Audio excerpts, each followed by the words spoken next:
And now, it's time for another Dice Tower review with Tom Vasel. With the new movie coming out this year, Captain America 3, it makes sense that they're going to have a new Captain America Legendary set. Of course, this is also Captain America's 75th anniversary. Wow, that's amazing. He's almost twice my age, Captain America, and yet he's still fighting. This is a small expansion for Marvel Legendary. I'm going to be taking a look at this as an expansion, so I'm not showing how to play the game here. We'll take a look at the characters and stuff in the set and see if it's worth your while.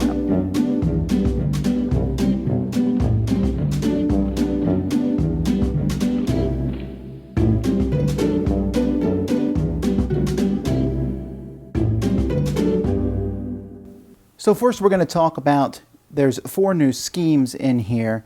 And first of all, I guess we'll talk about this scheme first. This is the Change the Outcome of World War II.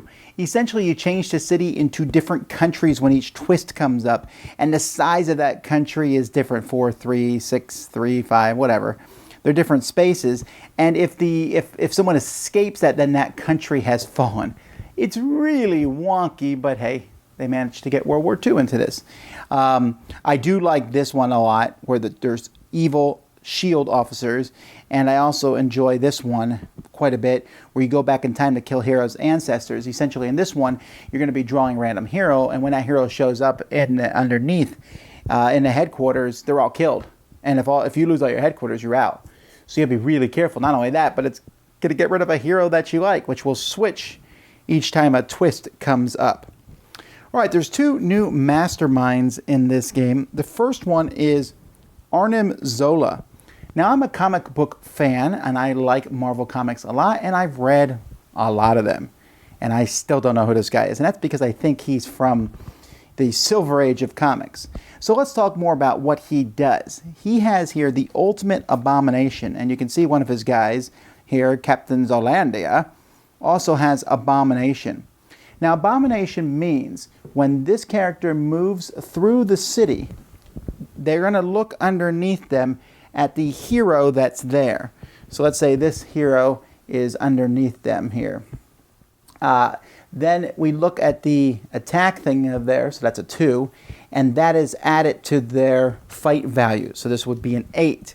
Which means as these move through the city, their values are going to change. And I like that. It's kind of like a random addition added to them. And Ultimate Abomination adds all of them, which makes fighting this guy really intriguing, because when you fight him, you want to do so when the headquarters has a bunch of heroes in it that don't have a lot of attack power. And if they do, you might buy one just to get it out of there. He comes with some more bad guys here, and you can see this guy also has Abomination, and this guy who is hilariously called Doughboy. So they all have that Abomination thing, and then other special abilities, and Primus here.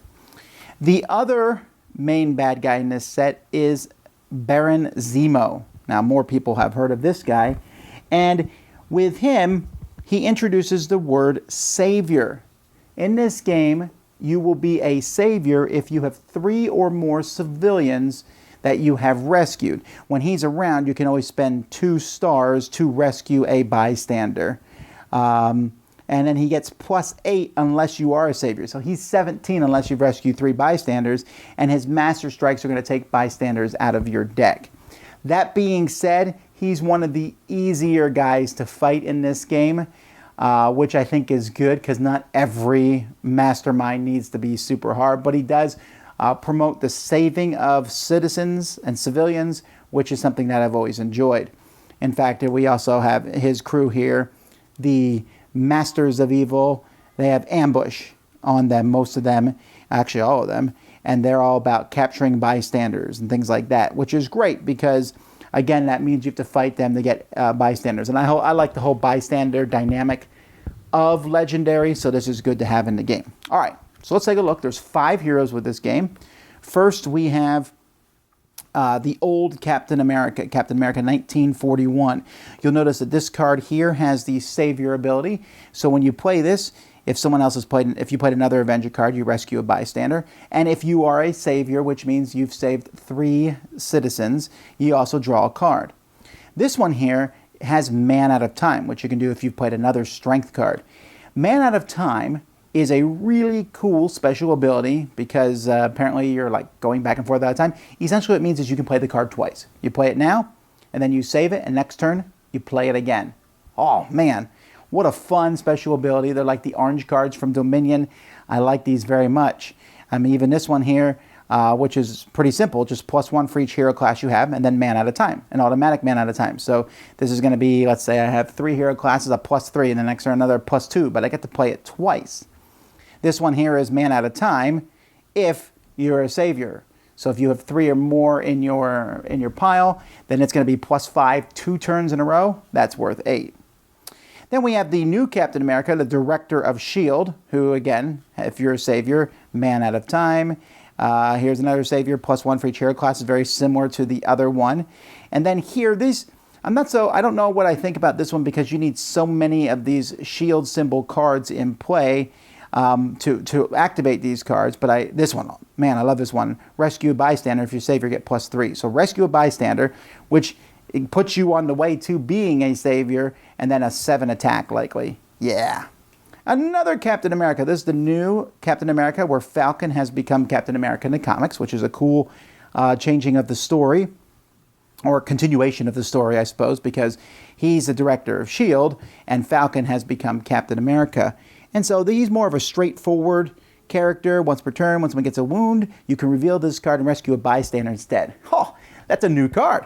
I mean, it feels different than things that are shown before. I like that. He also has the Savior ability here where he gets a +2 attack. And here's another this is another where he gets his big card here is +2 for each hero class you have, and also +2 purchasing power for each hero class, again, if you are the Savior. And then finally, we have Agent X13. I'm sorry, not finally. One of our last 2 characters. Well, this is great. And she is obviously going to be someone who works pretty heavily with S.H.I.E.L.D. I like the classic look of the artwork on her cards. And she has Woman Out of Time, which is essentially the exact same as Man Out of Time.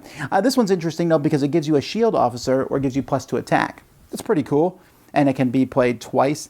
And her big thing is you can KO 2 S.H.I.E.L.D. heroes from your hand and discard pile. And then if she's a savior, for each KO that you do this way, you get +1. So this could be a 6. So that's neat. And then Winter Soldier. Obviously, he also could be a man out of time in his different cards. That's the obvious big thing of this set, man out of time and savior. This one I like if you played at least 7 other cards this turn, which is possible, especially with the man out of time cards. He gets +2, so this could be a 5 attack. And the big one here, this is my favorite card in this set. A hero in your hand gains man out of time this turn. And then another hero in your hand gains man out of time this turn. This lets you take other cards in your hand and play them twice. Wow, does that open up the possibilities? Yes, it does. I love it. So those are the cards that are in this set. My only really negative thing about this set is that the one bad guy is kind of, sure, he's that Silver Age, but I don't think most people have heard of him. But I guess they needed some big people for Captain America to go up. Red Skull's already in the basic game. So Baron Zemo and Taskmaster. Maybe Taskmaster, they could have made one of the, I don't know. Either way, though, I love the abilities in this game. That No Man Left Behind is so much fun. I really, really, really hope we see that in other expansions because it's a really cool idea. Or Man in Time. Sorry, not No Man Left Behind. Man in Time or Woman in Time. And I like that a lot. I also enjoy the savior aspect. It doesn't become too campy, but I really like the focus put on saving bystanders. This might be my favorite of the small expansions for Legendary so far. It has characters that I like.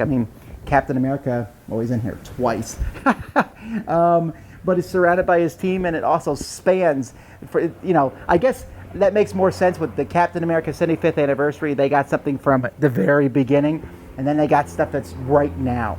Either way, if you like Captain America at all, or if you think those special abilities sound cool, you'll want to add this in. This is not super complex, and it's kind of a nice change of pace after Secret Wars and all that weird stuff in it. This is not weird. It's much more straightforward, and I appreciate that. Legendary Captain America. Dice Tower Judgment. Excellent! Thanks so much for watching the Dice Tower videos. Find more great videos and reviews as well as our top-rated audio podcast at Dicetower.com. You can also find other great shows at DicetowerNetwork.com. I'm Eric Summerer, and you've been watching The Dice Tower. The Dice Tower is sponsored by Cool Stuff Inc., where you can find great games for great prices. Cool stuff in stock.